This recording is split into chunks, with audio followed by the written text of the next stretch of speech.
Tarde, minhas amigas, meus amigos, tudo bem com vocês? Eu espero que sim.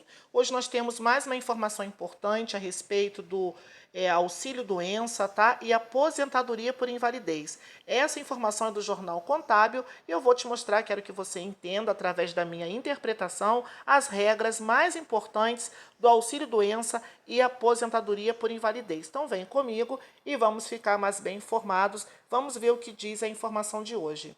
Está dizendo aqui para vocês ficar por dentro das regras para a concessão deste benefício, a fórmula de cálculo e muitas outras dicas importantes atualizadas para quem vai solicitar esses benefícios agora em 2021. Então, para você ficar por dentro das regras mais importantes sobre esses benefícios, vamos tratar do assunto abordado os seguintes tópicos. Então, nós vamos ver agora qual a diferença entre o auxílio-doença e a aposentadoria por invalidez. Então, auxílio-doença, entenda este benefício. O que é o auxílio-doença? Quem tem direito a esse benefício, ok? É o que nós vamos ver e precisa cumprir carência. O auxílio-doença previdenciário e acidentário. Então, o auxílio-doença ele tem duas categorias. Ele é auxílio-doença previdenciário ou auxílio-doença acidentário. Quais os documentos apresentar para você solicitar este benefício? Qual é o valor do auxílio-doença? Aposentadoria por invalidez, também você vai entender sobre esse benefício. O que é aposentadoria por invalidez? Quem tem direito a este benefício? Então, nós vamos ver todos esses assuntos agora. Então, vamos lá para a primeira questão da aposentadoria por invalidez previdenciária versus acidentária. Dica importante para obter estes benefícios. Tanto a aposentadoria por invalidez quanto o auxílio-doença necessitam de atenção quanto às regras e ambos sofreram reajuste com a reforma da Previdência. E por isso, o segurado precisa consultar materiais atualizados para ficar por dentro das regras certas. Então, este artigo ele está totalmente completo, tá? Com as regras vigentes para 2021. Então, qual a diferença entre o auxílio-doença e a aposentadoria por invalidez? Por este tópico, para eliminar desde o início a confusão que muitos segurados têm ao distinguir esses benefícios, vamos pontuar as maiores diferenças entre esses dois benefícios e os detalhes completos sobre cada um deles. Então, você poderá conferir ao longo deste artigo. O auxílio-doença ele é um benefício temporário concedido aos segurados durante o tempo de incapacidade até a recuperação do trabalhador para o retorno às atividades. Quando o segurado ele não consegue se recuperar, constatando através de perícia que a situação do segurado é irreversível, ou seja, sem previsão de melhora, aí o segurado precisa ser aposentado por invalidez. Então, para saber se o segurado está incapacitado permanentemente, antes ele deve apresentar exames, laudos, passar pela perícia e, portanto, primeiro o segurado receberá o auxílio-doença. Então, primeiro, quando você vai buscar o recurso no INSS, você está doente ou aconteceu algum acidente, primeiro que você vai receber vai ser o auxílio-doença e depois e após a constatada incapacidade total e permanente, aí o benefício do auxílio-doença poderá ser convertido em aposentadoria por invalidez. Então, essa foi uma explicação básica sobre a diferença entre esses dois benefícios. Agora nós vamos conferir todos os detalhes sobre cada um deles. Primeiro, nós vamos abordar sobre o auxílio-doença. Então, entenda este benefício. O auxílio-doença é um benefício previdenciário que, após a reforma da Previdência, recebeu o nome de benefício por incapacidade temporária. Então, se você ouvir também benefício por incapacidade temporária, está se referindo ao auxílio-doença. O nome ele mudou, mas o benefício ele é o mesmo.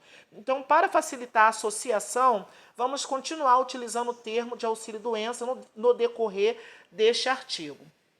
O que é auxílio-doença? O auxílio-doença é um benefício destinado aos segurados que, por motivo de doença ou acidente, se tornam incapazes de exercer o seu trabalho e precisam se afastar. Para os segurados empregados, os primeiros 15 dias de afastamento serão por conta do empregador e o benefício poderá ser concedido do 16º dia de afastamento em diante. A doença ou acidente que gerou essa incapacidade pode ou não ter relação com o trabalho executado pelo segurado. O segurado, então, receberá o benefício pelo tempo estipulado pelo médico no momento da perícia, ou caso não haja prazo definido previamente, o afastamento será de 120 dias. Quem tem direito, então, a este benefício? Podem receber este benefício os segurados que passam por incapacidade total para para o exercício de suas atividades laborais e precisam se afastar. Importante ressaltar que a incapacidade deve ser total, ou seja, se o segurado precisa estar sem condições de trabalhar para poder receber o benefício. Aí muitos perguntam, mas precisa cumprir carência? Depende. Normalmente, se é exigido do segurado 12 contribuições mensais para que ele tenha direito de solicitar o benefício. Então, existem duas situações nas quais não se exige a carência. A primeira delas é no caso de acidente ou de doença do trabalho. Aí não exige carência. Todas as doenças que incapacitam o trabalhador, cuja causa tenha sido o exercício de suas funções laborais, é uma doença ocupacional, ou seja, o seu surgimento ocorreu em virtude do seu trabalho. A doença ou acidente aconteceu mediante a sua função no seu trabalho, ok? O acidente de trabalho é aquele ocorrido nas dependências da empresa ou ainda que fora da empresa no exercício das atividades laborais. Como exemplo, podemos citar os eletricistas de rede de distribuição que atuam em área externa e serviço de rua. No caso de um funcionário receber uma descarga elétrica, por exemplo, será um acidente de trabalho, mesmo que o funcionário não esteja dentro da empresa, visto que o fato ocorreu no decorrer das atividades laborais. A segunda situação que dispensa o cumprimento de carência é quando o segurado ele é acometido de moléstia grave, expressamente especificada em lista elaborada pelo Ministério da Saúde. Então, no caso de doenças graves como AIDS, alienação mental, cardiopatia grave, cegueira, contaminação por radiação, doença de Paget, doença de Parkinson, esclerose múltipla, entre essas outras doenças, hanseníase, nefropatia grave, hepatopatia grave, tuberculose ativa, aí essas são, né, as doenças graves aqui, que é a segunda situação de dispensa de carência, tá? Essas pessoas não precisam, não têm carência, tá? Estão isentas de carência. E vale ressaltar que essa lista é estabelecida legalmente, mas isso não impede que outras enfermidades graves também gera essa isenção de carência. Às vezes, nessa lista aqui que eu acabei de passar para vocês, de doenças graves, não seja a do segurado, mas se ele estiver passando por alguma enfermidade grave, também ele está isento de carência. Então, caso a caso, precisa ser analisado por um advogado previdenciário. Em caso de dúvida, é muito bom você buscar um apoio de um profissional especializado em causas previdenciárias. Ok, meus amigos? Agora, o auxílio-doença previdenciário e o acidentário, nós vamos agora explicar a diferença de cada um deles, do auxílio-doença previdenciário e do auxílio-doença acidentário. O auxílio-doença acidentário é aquele concedido nos casos em que o acidente ou doença que incapacite o segurado tem origem laboral, ou seja, em virtude do trabalho. Já o auxílio-doença previdenciário é a incapacidade gerada por acidente ou doença que não tenha relação com o trabalho. Na prática, o auxílio-doença acidentário concede duas vantagens ao segurado. A primeira é referente à isenção da carência, porque o segurado, mesmo com menos de 12 contribuições, ele poderá receber o benefício. E a segunda é a estabilidade, o segurado que se afastar em virtude do auxílio-doença, quando retorna, não poderá ser demitido por 12 meses. Então, tem essa garantia aí, se porventura o segurado passou pelo auxílio doença acidentário, tá? Se ele voltar a trabalhar, se ele retornar, ele não pode ser demitido durante 12 meses, e mesmo que ele contribuiu menos de 12 contribuições, ele poderá receber o benefício. Então, por isso, o segurado ele precisa ficar atento ao receber o benefício e garantir que ele será classificado da forma correta para garantir esses direitos. Ok? Agora, quais os documentos apresentar para você solicitar este benefício? Então, para solicitar o benefício, o segurado deve ter em mãos os seguintes documentos: os documentos de identificação oficial com foto e número do CPF, carteira de trabalho, carnês de contribuição ou outros documentos que comprovem pagamento ao INSS. No caso dos segurados empregados, declaração assinada pelo empregador informando a data do último dia trabalhado, ok? Também documentos comprovando o tratamento médico, atestados, exames, relatórios médicos, receitas, remédios, ok? E a documentação é uma parte essencial para você obter o benefício. Às vezes, algumas pessoas são negadas para receber algum benefício do INSS por falta de documentação. Então, é muito importante que você esteja todo equiparado, fazer um dossiê com laudos, exames, receitas, tudo que você tiver em mãos para você conseguir o seu benefício. Então, o segurado ele precisa se certificar de que os documentos que está apresentando ajudarão o INSS a entender a gravidade da sua incapacidade para que o benefício seja concedido. Vale lembrar que o pedido hoje pode ser feito também pelo portal online Meu INSS. Então, para aqueles que desejam o auxílio doença previdenciário ou acidentário, é possível vocês fazerem de forma remota pelo portal do site Meu INSS. O segurado irá anexar todos os documentos e, posteriormente, caso eles sejam aceitos, será possível agendar perícia também pelo portal. Então, qual é o valor do auxílio doença? Tem muitas dúvidas também que agora eu vou estar mostrando para vocês. Então, qual é o valor do auxílio doença? O auxílio doença, meus amigos, ele corresponde a 91% do salário de benefício. Então, para chegar ao valor do salário de benefício, é preciso fazer o seguinte cálculo. Tem a média aritmética simples de 100% dos salários de contribuições desde julho de 1994 até o último anterior à solicitação devidamente atualizados. Essa média ela consiste na soma dos salários de contribuições e a divisão do valor pela quantidade. Então, vale lembrar que para o auxílio-doença, a última mudança foi esta fórmula de cálculo. As demais regras se mantiveram inalteradas. Então, apenas a título de conhecimento, antes da reforma, o cálculo era feito com base na média aritmética simples dos 80 maiores salários de contribuição e sobre este valor eram aplicados os 91% que resultaram no valor do benefício. Outra questão também, aposentadoria por invalidez. Então, entenda este benefício. A aposentadoria por invalidez é um benefício previdenciário que, após a reforma da Previdência, recebeu o nome de benefício por incapacidade permanente. O nome mudou, mas o benefício é o mesmo. Então, para facilitar a associação, eu vou continuar usando o termo de aposentadoria por invalidez. Então, o que é, na verdade, aposentadoria por invalidez?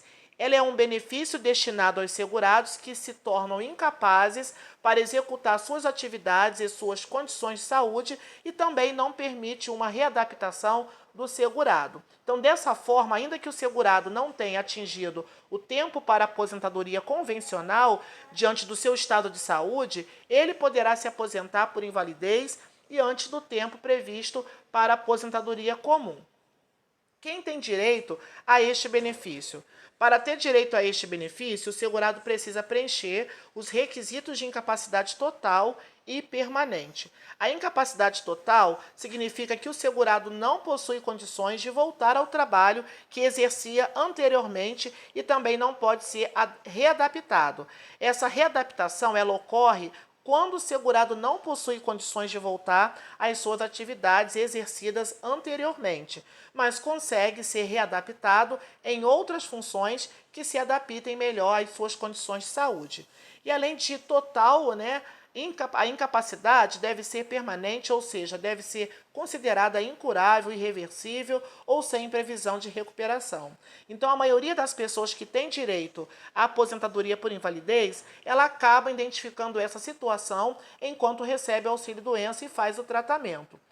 Quando é constatado que não há quadro de melhora, conforme as condições que mencionamos anteriormente, o segurado ele solicita a conversão do auxílio-doença em aposentadoria por invalidez. Então, para solicitar este benefício, os documentos apresentados devem ser os mesmos solicitados para o auxílio-doença e a diferença é que, nestes casos, os documentos devem comprovar a incapacidade total e permanente do segurado. Então, outra dúvida sobre o auxílio, sobre a aposentadoria por invalidez. Precisa cumprir carência? A carência para o benefício de aposentadoria por invalidez, ela funciona da mesma forma que o auxílio-doença. Então, sugerimos que você volte depois, você volte o vídeo, no tópico 2, no item C, para revisar essa regra. Então, vamos lá para a segunda etapa. Aposentadoria por invalidez e aposentadoria e a previdenciária e acidentária. Então, temos 3 aposentadorias por invalidez. Aposentadoria por invalidez previdenciária e aposentadoria acidentária, ok? Assim como no auxílio-doença, a aposentadoria por invalidez também faz a distinção entre previdenciária e acidentária, ou seja, são duas na verdade, tá? Aposentadoria por invalidez previdenciária e acidentária. Então, como vimos anteriormente, será acidentário o benefício concedido em razão de acidente ou doença relacionados ao trabalho. Já o previdenciário se encaixa nas demais situações que não possuem relação com o trabalho. Então, fazer essas diferenciações também é muito importante para o futuro aposentado, pois o valor dos benefícios será completamente diferente. No benefício de aposentadoria por invalidez acidentário, o segurado receberá como valor de aposentadoria 100% do salário de benefício, ok? Então, aquele aposentado que se aposentar pela aposentadoria por invalidez acidentário, ele receberá como valor de aposentadoria 100% do salário. Já no caso de segurado que se aposentar pela aposentadoria por invalidez previdenciária, aí o benefício será de 60% do salário de benefício, acrescido de 2% para cada ano de contribuição que exceder o tempo de 15 anos de contribuição para a mulher e 20 anos para os homens. Tá? Isso está conforme do inciso 2º do artigo 26 da emenda constitucional. Então, para calcular o salário de benefício, assim como no auxílio-doença, o cálculo é o seguinte: tem a média aritmética simples de 100% dos salários de contribuição desde julho de 94 até o último anterior à solicitação, devidamente atualizados. Então, essa média consiste na soma dos 2 salários de contribuição e a divisão do valor pela quantidade. Portanto, o valor da aposentadoria será o cálculo do salário de benefício com a aplicação das regras que mencionamos anteriormente. E uma dica importante para vocês obterem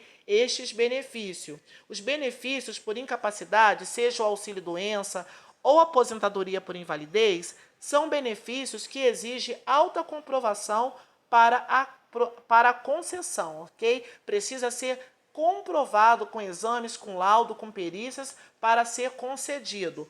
Portanto, é essencial que o segurado esteja com toda a documentação atualizada, exames atualizados, tá? Exames antigos, atualizados, com as informações corretas para identificação da incapacidade.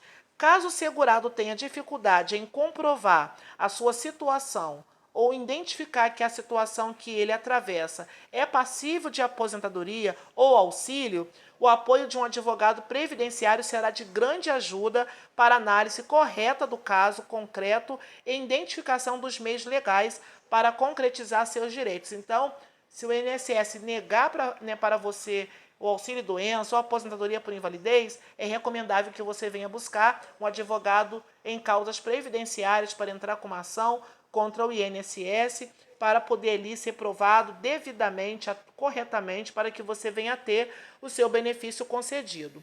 Portanto, não entre com o pedido sem ter toda a documentação em mãos. E caso você precise de ajuda, mais uma vez eu repito, procure um advogado previdenciário para fazer todo esse procedimento de forma correta.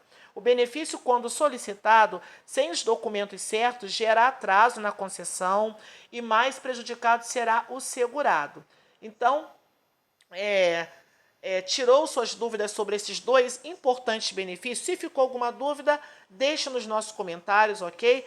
Caso vocês queiram receber mais dicas sobre aposentadorias e benefício previdenciário, estarei aqui trazendo novas informações para vocês. Qualquer dúvida, deixe nos comentários, compartilhe esse vídeo com seus amigos e familiares. Se possível, dá uma força para o nosso canal, se inscreva para mantermos esse canal ativo e operante.